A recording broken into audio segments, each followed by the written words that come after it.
Good evening and welcome to NTD News. I'm Stephanie Cox. Here are today's top stories.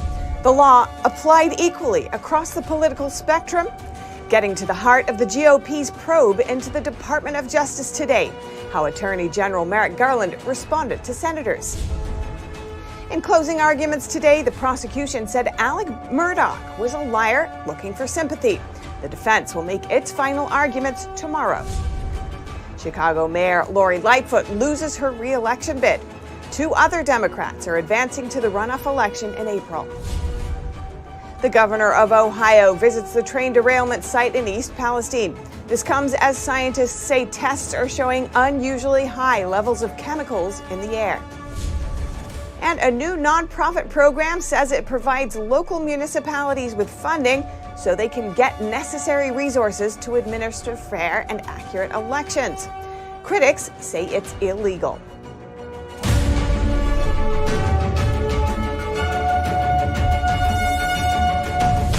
Is the Justice Department applying the law equally? Republican senators grilled Attorney General Merrick Garland today. How did he respond? NTD's Melina Weiskup has more from Capitol Hill. DOJ Attorney General Merrick Garland appearing for the first time during this Congress before the Senate Judiciary Committee. GOP critics accusing Garland of not applying the law equally. Merrick Garland, sadly, has been the most political attorney general we've ever had. He's used the Department of Justice and the FBI as a weapon.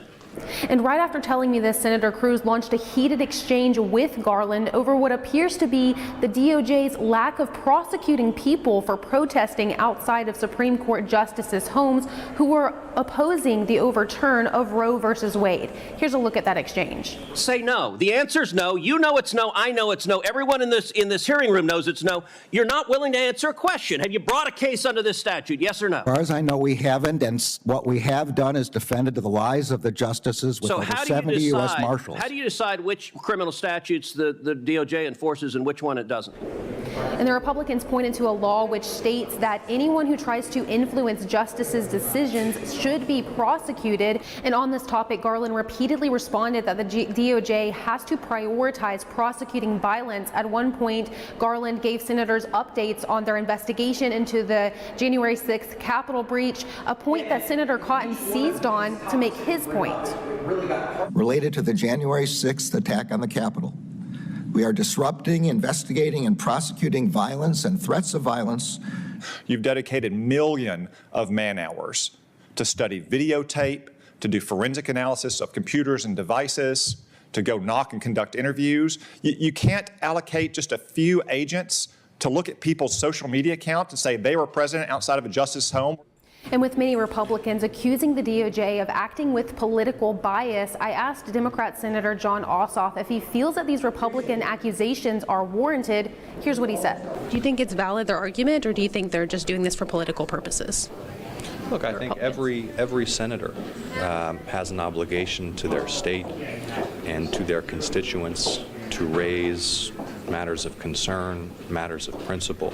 And Republican senators also honed in on what they characterize as the DOJ's efforts to target parents who speak up at school board meetings.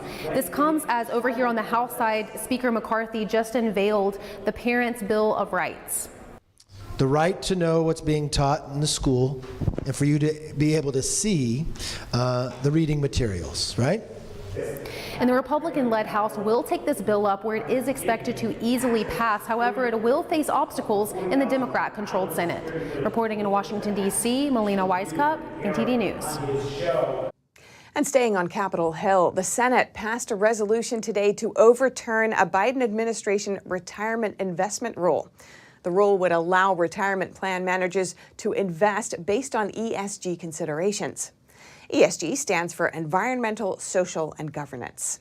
The retirement funds in question collectively invest $12 trillion on behalf of over 150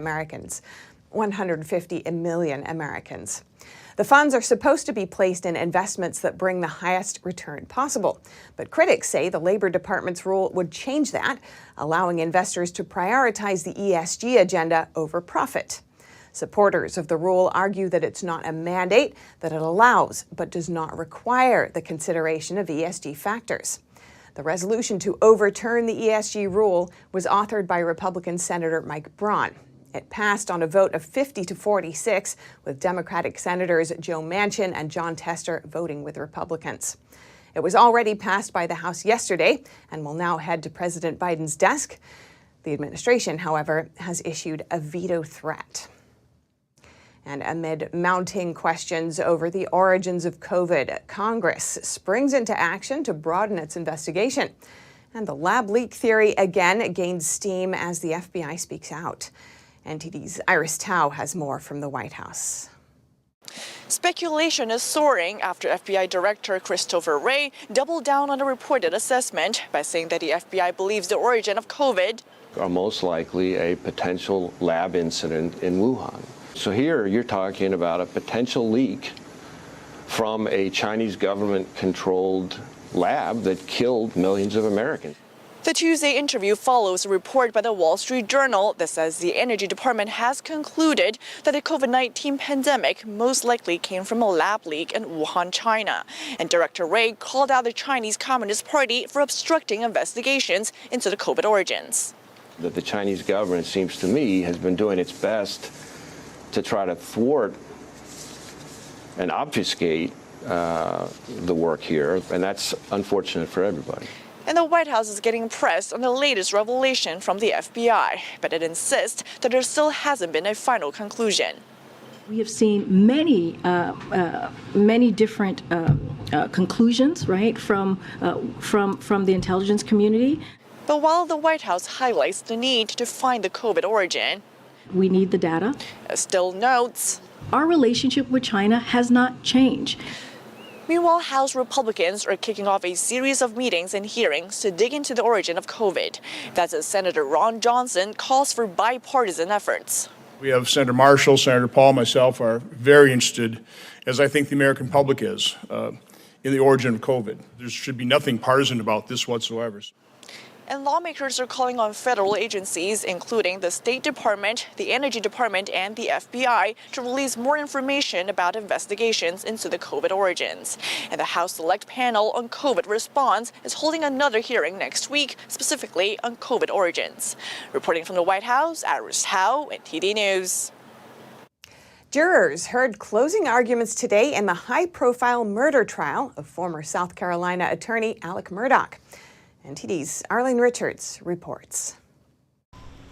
On June 7, 2021, Alec Murdaugh's wife and son were found shot to death at a family property in South Carolina.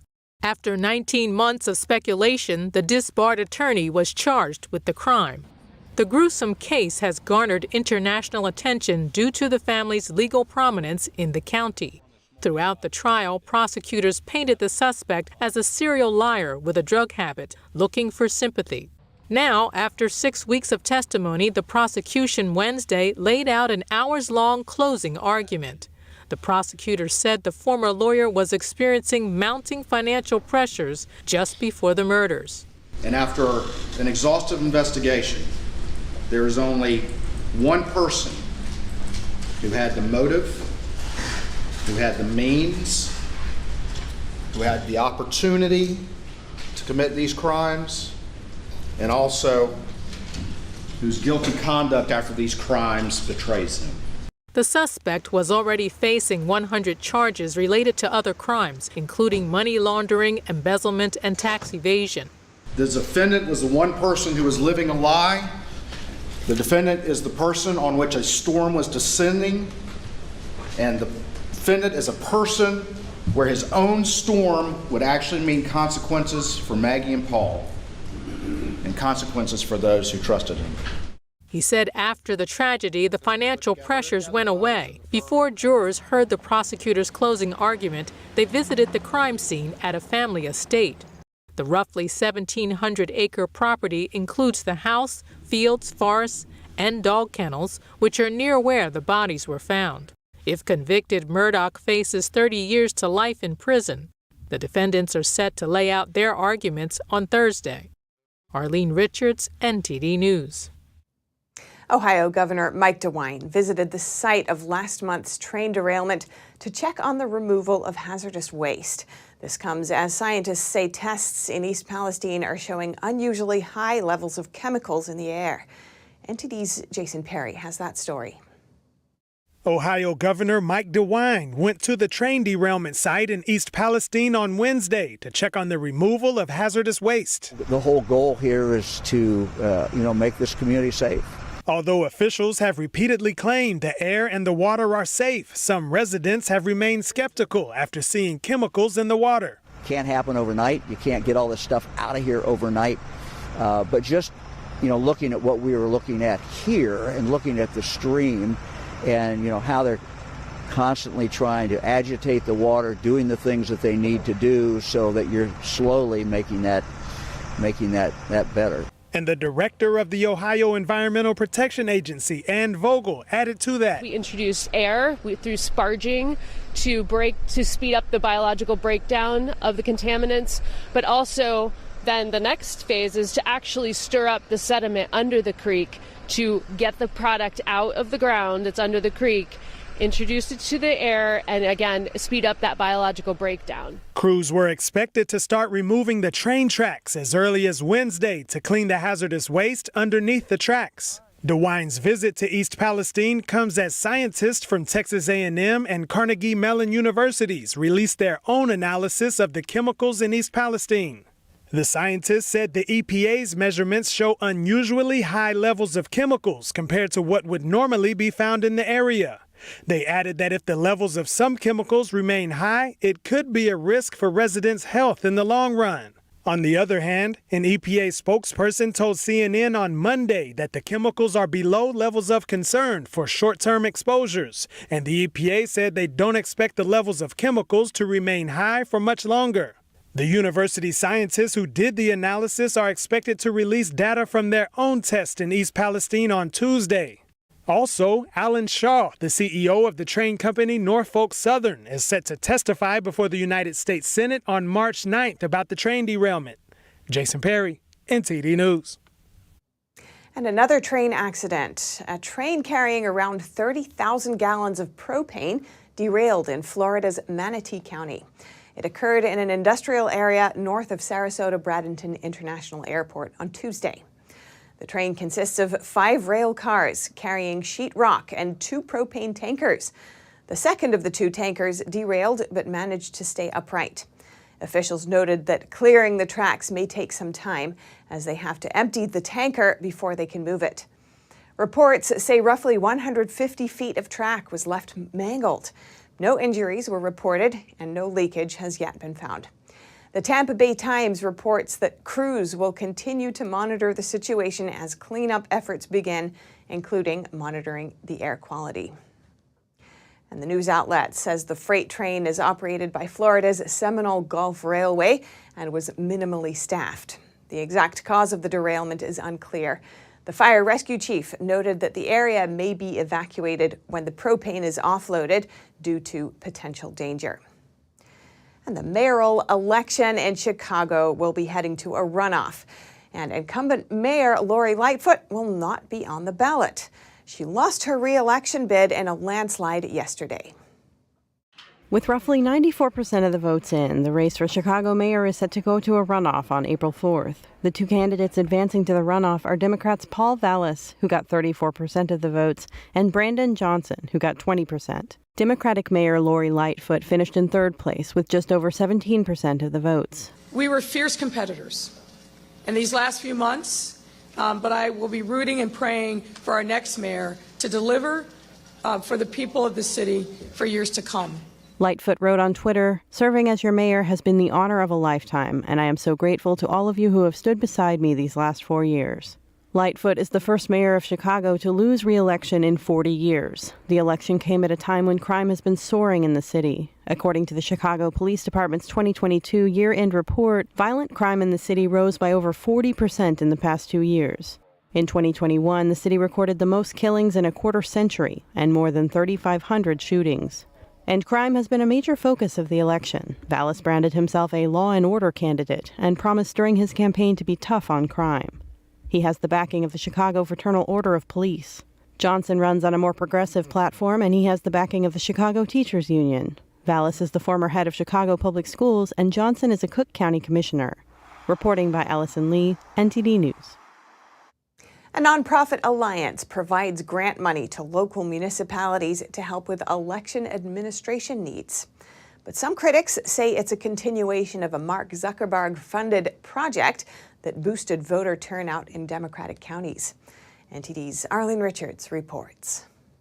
Allegations are swirling after the Center for Tech and Civic Life launched a new program in 2022 called the U.S. Alliance for Election Excellence. It's a 5-year, $80 million program that awards funds to counties and municipalities in need of resources to operate fair elections. But some critics say the program is a continuation of the so-called Zuckerbucks grants donated during the 2020 election. The CTCL is a nonprofit that in 2020 provided nearly $350 million to local election offices. Most of those funds were donated by Facebook founder and CEO Mark Zuckerberg. Attorney Eric Cardall sued the CTCL in 2020 for alleged election fraud in Wisconsin. And so in 2020, the Center for Tech and Civic Life had grant agreements which in part funded legally unauthorized absentee ballot drop boxes in Madison. And they basically said they're legal, but the Wisconsin Supreme Court said they're illegal. Cardall said using a nonprofit's money for political purposes is illegal. In December 2022, the city of Madison accepted a $500,000 grant from the Alliance program. Madison agreed to use the funds for educating the public about government and democracy in the United States, and to working with government agencies to develop the skills, strategies, and tools to engage their citizens. Cardall said the agreement is illegal. 501c3 monies cannot be used by 501c3s for targeted, biased voter education efforts or voter registration drives. Those are viewed as activities that are too political for a 501c3. So these agreements are basically laundering 501c3 money to a city to do the exact same thing the 501c3 can't do. NTD reached out to the CTCL by email and telephone to find out how the Alliance grant funds will be used for election administration efforts. We haven't heard back yet. On the Alliance website, it says election offices will have access to support systems for election administration assistance, and that they will provide them with customized resources, coaching, and implementation support. So who's funding this program? We refer to it, as Zuckerberg 2.0, but I don't have any information that Zuckerberg is actually the funder of this program. According to the Alliance's website, the grants are funded by a group of donors with ties to the Audacious Project, a nonprofit with a goal to find bold solutions to the world's most urgent challenges, such as immigration, climate change, and election administration. Arlene Richards, NTD News. Yet another new poll has come out on who's the most popular Republican candidate for president in 2024. It shows former President Trump leading Florida Governor Ron DeSantis.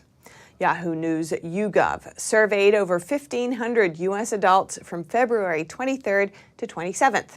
Trump got 47% of support in the case of a Republican primary. DeSantis received 39%. 13% of those surveyed were undecided. The poll didn't have any other Republican candidates. This time is the first time in 3 months that Trump has beaten DeSantis in the Yahoo poll. In the last survey, conducted mid-February, DeSantis came out on top of Trump by 4 points. The latest poll also shows that both Trump and DeSantis lead President Biden by 2 points. Trump officially launched his campaign last November. DeSantis and Biden have not officially announced whether they will run for president. And if you have any news tips or feedback for the show, you can email us at eveningnews@ntd.com. And coming up, dozens of people were killed when a Greek passenger train collided head-on with a freight train. It's the country's deadliest rail crash in living memory. And in Olympic figure skating, a prominent sports lawyer explains how Kamila Valieva's young age is affecting her ongoing doping case. That and more coming up.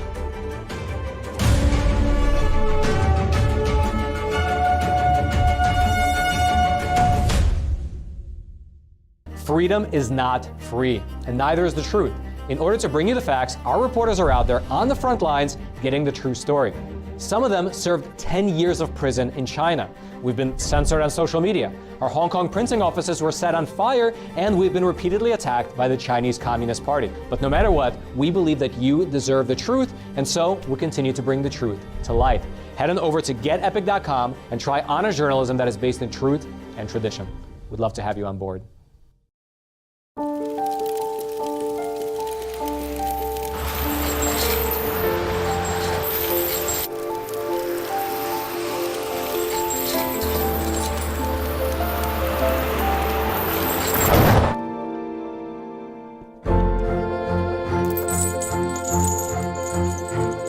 Did you know dragging chains can spark a wildfire?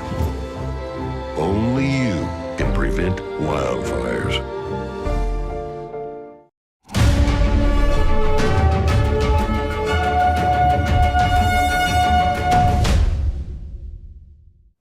Tragedy in Greece. At least 38 people were killed when a passenger train collided head-on with a freight train late yesterday.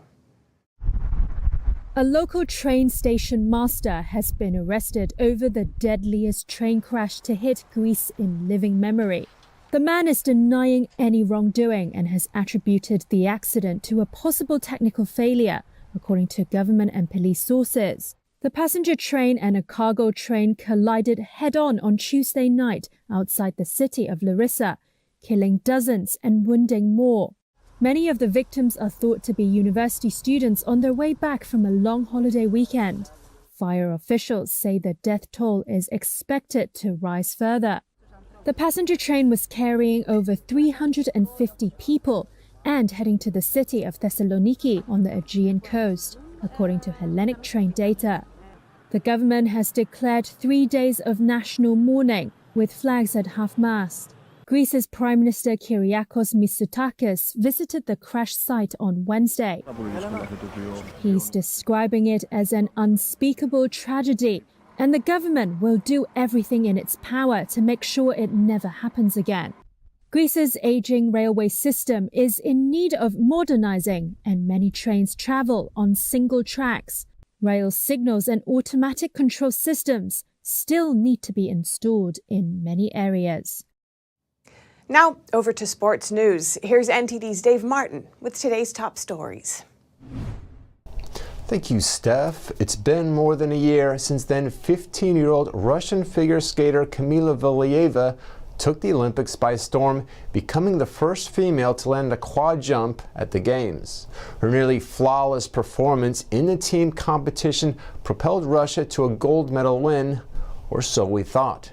Within hours, it was revealed that Valieva had tested positive for a banned substance just 2 months prior.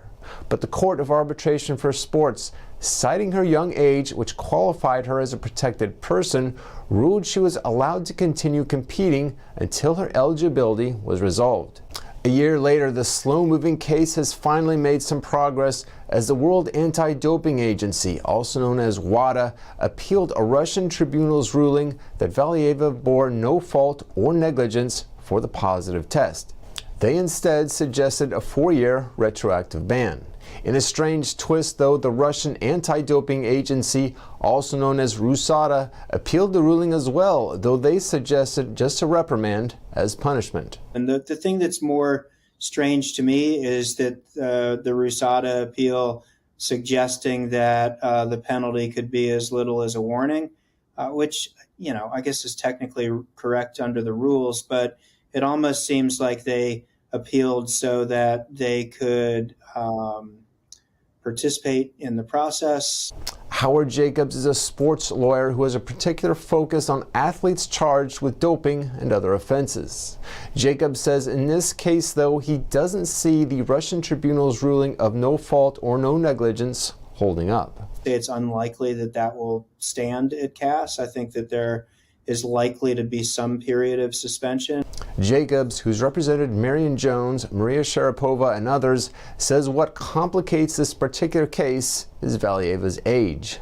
The only thing kind of from a legal perspective that is unusual about the Valieva case is the fact that she's so young, and the WADA code has this provision for protected persons, that they get treated differently in certain respects. Ordinarily you would have to prove where the substance came from in order to be able to get anywhere below 2 years in a case like this. For a protected person, they don't have to show where it came from.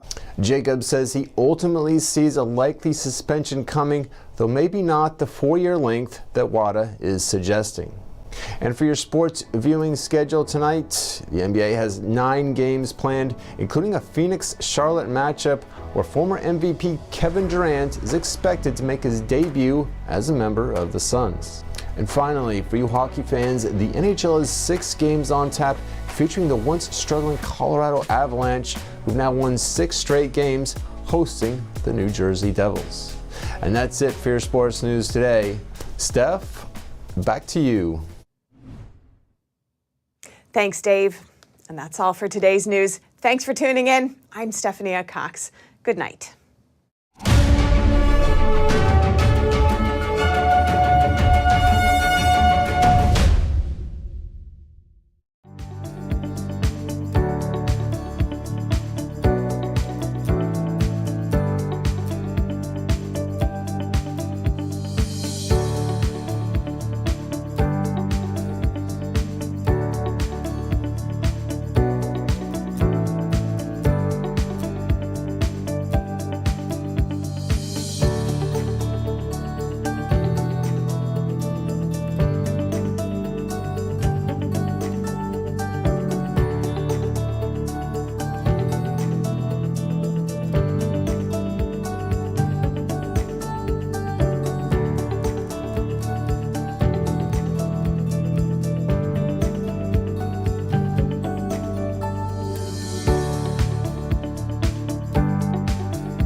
Thanks for watching us on YouTube. Did you know YouTube only keeps selective videos on its platform? So if you want to make sure you get the full picture, just subscribe to our newsletter.